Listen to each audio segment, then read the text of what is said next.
একদিকে চিত্তবাবুর দোকান, যেখানকার সেই পাতলা চিকেন স্টু আর গোলমরিচের ঝাল যেন নিমেষে ক্লান্তি ধুয়ে দেয়। ডুমো ডুমো পেঁপে, গাজর আর বড় এক টুকরো চিকেন, সাথে সেই মাখন মাখানো কড়া করে শেখার টোস্ট পাউরুটি। আবার অন্য পাশে ওআইএমসিএ ক্যান্টিন, পুরনো আমেজ আর ভাঙা জানলার ফাঁকা দিয়ে আসা রোদ মেখে ওখানকার বেঞ্চে বসে স্টু খাওয়ার আনন্দই আলাদা। এখানকার স্টুতে একটা ঘরোয়া টান আছে, যা কলকাতার ব্যস্ততার মাঝেও মনকে শান্ত করে দেয়। দুটো দোকানের স্বাদ আলাদা হতে পারে, কিন্তু দুটোর সাথেই মিশে আছে আমাদের ছাত্র জীবনের অজস্র স্মৃতি এবং আড্ডা। এই স্বাদ কোনো রেস্টুরেন্ট বা দামি কোনো ডিশের সাথে পাওয়া অসম্ভব।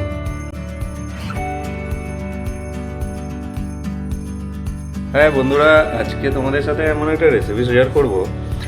কিছুই না, সেটা খুবই সিম্পল এবং খুব সহজ একটা রেসিপি। আর এই সময় তোমাদের এই রেসিপিটা যদি দেখো, যারা কোনোদিন করোনি তাদের কিন্তু খুব ভালো লাগবে। বললাম সেই দুটো জায়গা ছাড়াও আরও অসংখ্য জায়গায় এই চিকেন স্টু পাওয়া যায়। মনে হয় যে এই রেসিপিটা যদি তোমরা দেখো, তাহলে কিন্তু এই রেসিপিটা খুব সহজেই বানাতে পারবে এবং বাড়ির লোককে খাওয়াতেও পারবে। তুমি যদি কোনো দিন রান্না নাও করে থাকো, খুব সহজে খুব কম উপকরণে এই রেসিপিটা বানানো যায়। চলো আজকে আর বেশি বলছি না, আমরা রেসিপিতে ঢুকে যাচ্ছি।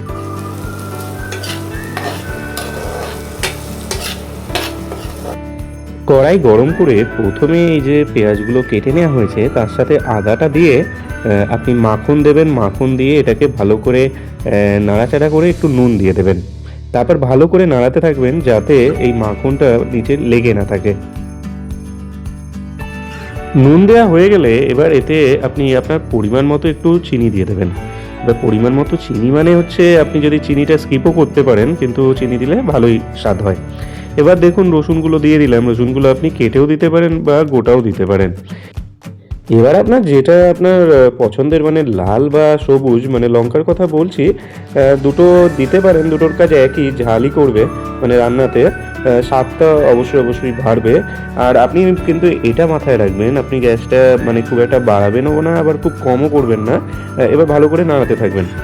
এবার আমরা চিকেন স্টু বানাচ্ছি, তো চিকেন তো দিতেই হবে। তো চিকেনটা আমি প্রথমে ম্যারিনেট করে রেখেছিলাম নুন, চিনি, টমেটো সস আর গোলমরিচ দিয়ে।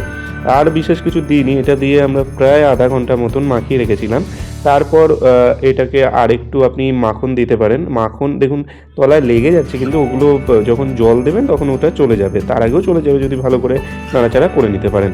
এবার মাখন দিতে কখনো কার্পণ্য করবেন না, মাখনটাই কিন্তু এই রেসিপিটার ইউএসপি। এবারে আমরা কেটে রেখেছিলাম গাজর। আমি মূলত গাজর আর আলুই দিয়েছিলাম, তার কারণ হচ্ছে বাজেট কম ছিল, তো বাজেট কমে এই আলু আর গাজরটাই দেওয়া গেছিলো। এছাড়া আপনার যদি বাজেট বেশি থাকে বা খেতে ভালো লাগে, তাহলে আপনি এখানে পেঁপে, বিনস বা অন্য সবজিও দিতে পারেন, যেটা আপনার ভালো লাগবে।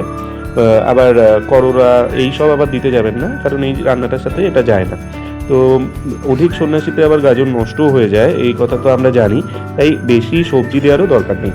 তো আপনি যেরকম সবজি ভালোবাসেন সেরকম সবজি দিয়ে, তারপর একটু গোলমরিচের গুঁড়ো দিয়ে ভালো করে এটাকে কষাতে থাকবেন। কারণ রান্না তখনই ভালো হয় যখন এই রান্না খুব ভালো কষানো যায়। তো এটা নিয়ে আপনি প্রায় 12 থেকে 15 মিনিট কষানোর পর দেখবেন আস্তে আস্তে জল ছাড়তে থাকছে আর মাখনটার ভালো টেক্সচার তৈরি হচ্ছে। তো আপনি এটা করতে করতে গ্যাসের ফ্লেমটা বাড়িয়ে দেবেন, যাতে আপনার স্বাদটা খুব ভালো হবে। আবার গ্যাসের ফ্লেমটা কিছুক্ষণ দেখবেন বাড়ানোর ফলে তলায় লেগে যাচ্ছে, তখন আপনি কমিয়ে ভালো করে নাড়াতে থাকবেন রান্নাটা।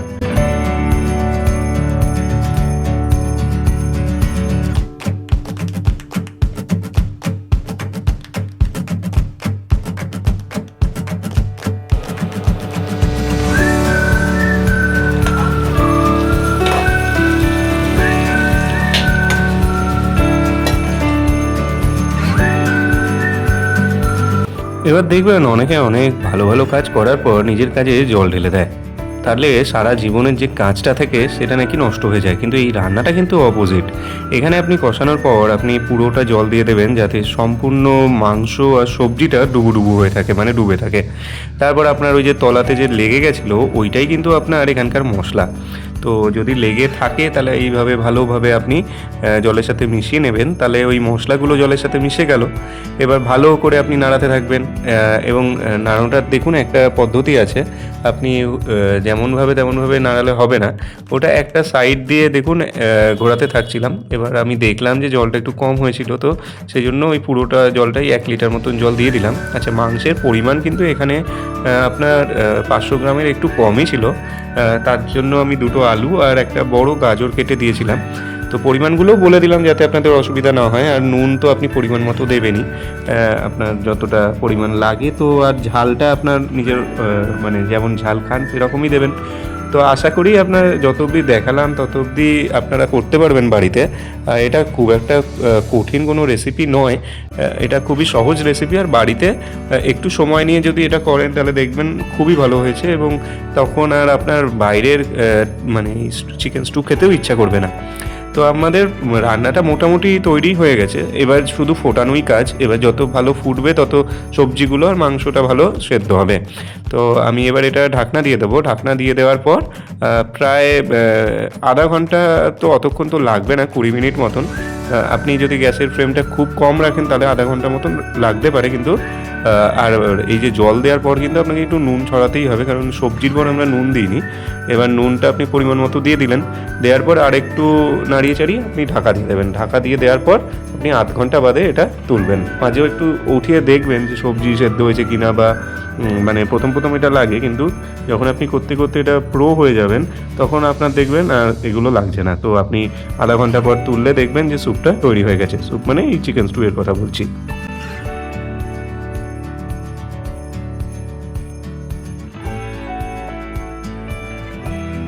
এবার যে উপকরণটা দেবো একদমই অপশনাল, মানে আপনি যদি চান তাহলেই দেবেন, আবার না চাইলে দেবেন না। এবার আমি এটাতে একটু ওই আমুল স্প্রে যেটা থাকে সেটা গুলে নিয়ে দিয়েছি। আপনি কাঁচা দুধও ব্যবহার করতে পারেন। এটা পুরোপুরি আপনার নিজের স্বাদের ওপর, মানে নিজের স্বাদের ওপর বলতে নিজের পছন্দের ওপর। তো আপনি যদি চান এটা অ্যাড করতে পারেন, আবার নাও অ্যাড করতে পারেন, তাতে স্বাদের একটু হেরফের তো হবেই। এটা দিলে স্বাদটা খুবই বাড়বে, সেটাই হচ্ছে আপনার ব্যাপার। আর যদি দুধ না থাকে আপনি স্কিপ করতেই পারেন, কিন্তু এই দুধ দিয়ে কিন্তু ভালো করে নাড়াতে হবে, ঠিক আছে? আর আমি গুঁড়ো দুধ দিয়েছি। পুরোপুরি যদি গুলে না থাকে, গুলে যাবে কারণ এটা ফুটবে বলে, তো আপনি এটা ভালো একটা স্বাদ পরিবেশন করতে পারবেন, যারা আপনার হাতে রান্না খেতে ভালোবাসবে ভবিষ্যতে।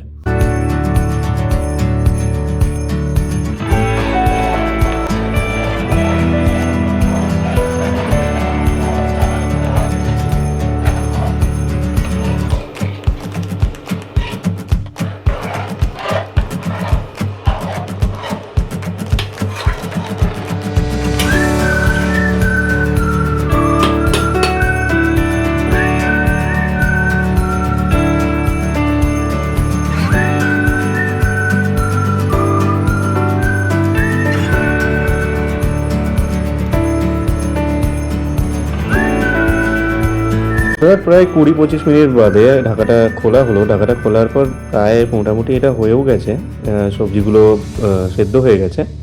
আপনি যদি পেঁপে দেন তাহলে সময়টা একটু বেশি লাগতে পারে, কারণ পেঁপে সেদ্ধ হতে একটু বেশি সময় নেয়, কিন্তু ও অন্যকে সেদ্ধ করে দেয়, নিজে সেদ্ধ হতে একটু বেশি সময় নেয়। তো আপনি দেখুন আলু, তারপরে এটা গাজর, এগুলো বেশ ভালো লাগছে না এটা দেখতে, যে আপনি তৈরি করতে পারলেন। তো আপনি বাড়িতে অনায়াসে এই জিনিস করতে আপনার অসুবিধা হবে না। তো আপনি বাড়িতে আপনার বাড়ির লোককে করে খাওয়াবেন, নিজে করে খাবেন। এটা খুব হেলদি একটা খাবার, কারণ আপনি দেখতেই পাচ্ছেন এতে আপনি ভাবতে পারেন যে মাখনের পরিমাণটা বেশি। তো আপনার যদি মনে হয় মাখনের পরিমাণ বেশি, তো আপনি একটু কমও দিতে পারেন। আর এতে আপনি সাদা তেলও ইউজ করতে পারেন, কিন্তু আমি মাখন দিয়েই করি, আর স্বাদটাও খুব ভালো হয়।